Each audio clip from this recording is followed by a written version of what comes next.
If you will recall then, I think it was Senator Sherwin who was asking that DILG do something about disciplining Alice Go.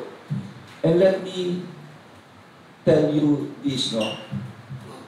Let me emphasize it. Under the local government code, no, and under pertinent laws, wala pong disciplining authority ang DILG.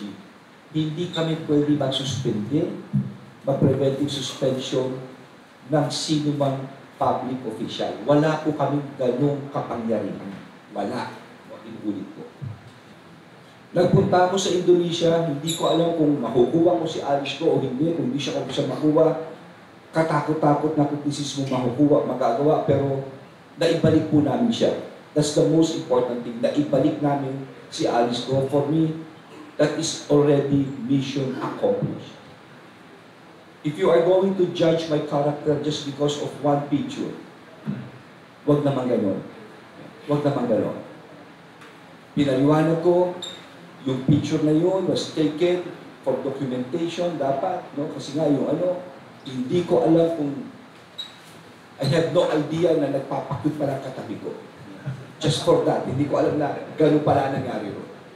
Balikan mo na po yung eksena yun. Kasi isa po ito sa naging kontrobersya. Parang, to borrow the popular words ngayon, parang friends na po kayo. Kasi lumapit sa inyo, hi Seth, sabi nung dating alkalde, nagkita na po tayo. Yun po yung nagkaroon ng batikos, lalo na sa social media. Direction ko po ang tanong, close po ba talaga kayo? Okay, ganito po yan. Kung makikita niyo yung video, sabi ko gano'n, ikaw pala si Alice. Kasi parang first time ko nakita itong tao ito. Tapos sinabi niya, hindi po sir, nakita na po tayo. Ako saan? Naalala ko na. Sabi niya, doon pala sa Tarlac, kasi she is a mayor. So, I think it was one occasion there na yung Tarlac governor, si Susan Yap, pinatawag lahat ng mayor ng Tarlac, lahat. Madami sila, mga 30 in a room. So yun ang sinabi niya sa akin. Yun ang pinag-usapan na namin. And then, napasok na yung death threats. Hindi po siya, siguro the most is malayo. Ito po mga mayor namin, ganun lang. Hindi ko close, hindi ko kakilala si Alice Guaya. It's only that time na gano'n ko siya kalapit na nakausap. So, balikan ko rin yung naging controversial na yun. Marami yung bumatikos, nung lumapit daw sa inyo, hindi nakaprocess. Ang tanong ko po sa inyo, tama ba na ang Philippine authorities ang magpo-process sa huli ng Indonesian authorities? Kasi labis ba, hindi nag-process. Well, ganito po yan, no? Kasi Indonesia po ito, sana maunawaan ng kababayan natin. Nasa Indonesia po kami noon. No? Number one, ang Indonesia ang may control nito. Ang tanging hawakan natin kay Alice Go ay yung contempt order ng Senado. Contempt order lang. Wala tayong warrant kay Alice Go. Wala. It's just a contempt order. No? At yun nakuha po yan sa Indonesia.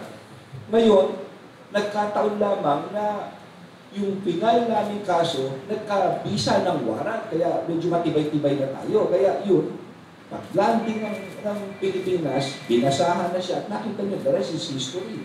Naka-posas, etc. Iba na ito dahil, Pilipinas na. But that is Indonesia. Yung kung nakikita niyo, hindi naka-posas, Indonesia po yun. Kasi ang habol naman dito ay parati siyang umattend sa Senate hearing, hindi ba? Garantisado yun. I think it was agreed by the court na lahat aatinan niya. Aatinan niya lahat po yun. Agreed po yun. Pangalawa, at inuulit ko po sa sinabi ko kanina, ang nag-file ng kaso ay ang ombudsman. Ito yung bungad ng nauna na namin reklamo, no? Na naging dulot nga ng kanyang perpetual disqualification, kanyang preventive suspension, at itong unang kaso labang kay Alice Go. At wala pang ibang mga ebidensya ng araw. Kaya ngayon pala nagpapasukan yung mga kaso eh. Kung titignan mo, may mga, I'm not sure, Yusek Miko, kung meron pa bang mga kaso ngayon na binibuild up against Alice Go. No? Yan. Ayan. Na-i-file na ba yan? You see? So, yung ibang, mabuti nga ito, nagkaliwala dito DOJ, yung ibang mga kaso ngayon, sumunod na. Nasa Department of Justice na at final na rin. You see? So, at that point in time, sana maunawaan ninyo, ang pinag-uusapan dito as Bamban Mayor, dapat siya matignan yung kanya pagka-mayor, masuspindi siya, matanggal siya sa pwesto. And then the other cases na hawak na ibang dumire-diretso na. Ano nangyayari ngayon? Kaya nga ito, sa for resolution na raw sila. No? So, ayun. Yung kung sa akin, tama kayo na yung sinasabi po ninyong a-attend naman sa Senado, kung ito'y nasa custody ng police o ng Senado, importante, huwag siya mag-skip ng hearing. Kung patawag ng Senado, maski araw-araw, nandun po siya. And we commit to that. No? Anyway, parang umami naman yata at umuo naman yata ang korte nito. Kung ano sabihin ng korte, parang yun yata ang pinayagan ng korte. That she will be there at the hearings. Yung mga kaso kang nakasampa ka, dinidinig sa DOJ. Ano na yung mga kaso na? Well, salamat po sa tanong at makita po natin yung buong universe ng mga kaso na i-file laban kay former Mayor Alice Guo. Unang-una, noong June 20, nag-file po tayo ng trafficking in persons case as against former Mayor Alice Guo as well as 12 other executives and founders of 3 separate companies. Ang current status po nito ay nasa preliminary investigation, submitted na rin po for resolution ito. No? So, ang nangyari, as an update lang din, ang nangyari po kahapon ay nag-submit po ang camp ni former Mayor Alice Guo ng isang motion to admit counter affidavit. Dahil po alam natin na nung nag-file siya, nung unang niyang counter affidavit, wala na po talaga siya dito sa Pilipinas. Kaya nagka-problema tayo dun sa nagnotaryo dun sa counter affidavit. Sumubok ulit sila kahapon na ipa-admit yung kanilang counter affidavit. So, of course, the considerations there are, one, kung wala naman siya dito, hindi na rin siya makapag-file ng isang motion to admit. So, it seems as though parang out of convenience lang po dahil nakarating na po siya dito sa Pilipinas, kaya siya nag-file ng isang motion to admit. So, those are the considerations that the panel of prosecutors will have to decide on. Second, there was also a money laundering case filed on August 30 as against 34 people, including dismissed Bamban Mayor Alice Guo and Cassandra Ong. Nabanggit na po ni Secretary Ben Hurt po yung case that was filed by the DILG and eventually filed by the Ombudsman in court. No? Meron din tayong OSG case. Previously, it was a petition to cancel the certificate of live birth of former Mayor Alice Guo, which ripened into a quo warranto petition before the RTC of Manila. There's also a freeze order that was issued by the Court of Appeals, freezing the assets of the dismissed mayor as well as her business partners. No? So itong grant ng freeze order na final ng AMLAC, initially 20 days lang po siya, but because we were able to defend yung ating, or justify an extension of the freeze order, we were granted a freeze order which is a maximum of 6 months. No? So, in the meantime, ang purpose po kasi ng freeze order ay para hindi po magalaw ni former Mayor Alice Guo yung assets at yung pera niya na sa tingin ho natin ay proceeds ng illegal activity. There are also 90 bank accounts and assets amounting to about 7 billion pesos that were frozen. And then of course, meron din tayong COMELEC case, violation of Section 74 in relation to Section 262 regarding material representation in the Certificate of Candidacy. So ito po yung list of cases that are pending and are going to be filed in court. Actually, that actually opens up a discussion on yung talagang ginagawa natin sa investigation. No? Itong illegal activity sa Pugo ay hindi lang domestic problem. Isa tong transnational organized criminal group.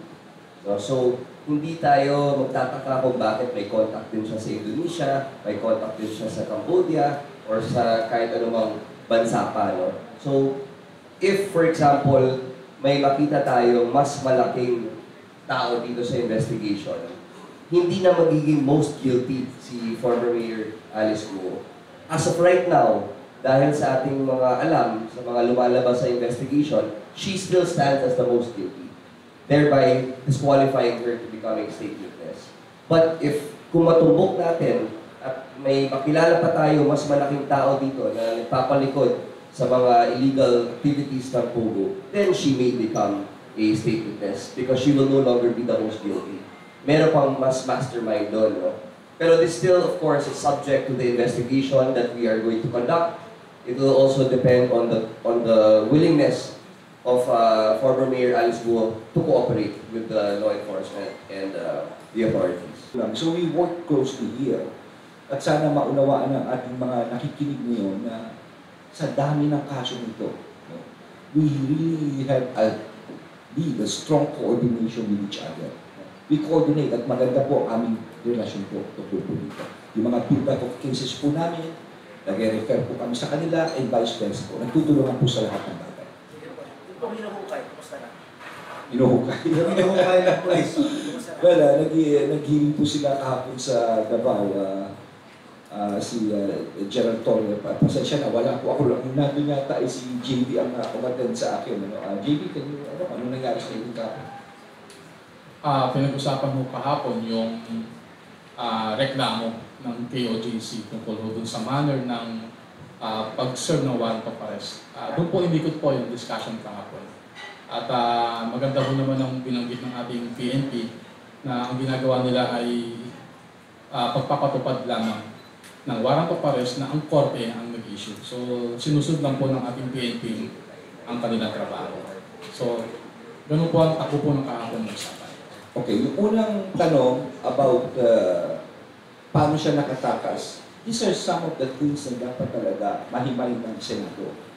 Kasi I do believe myself na dapat ang protocols natin sa private hangars, i-double check.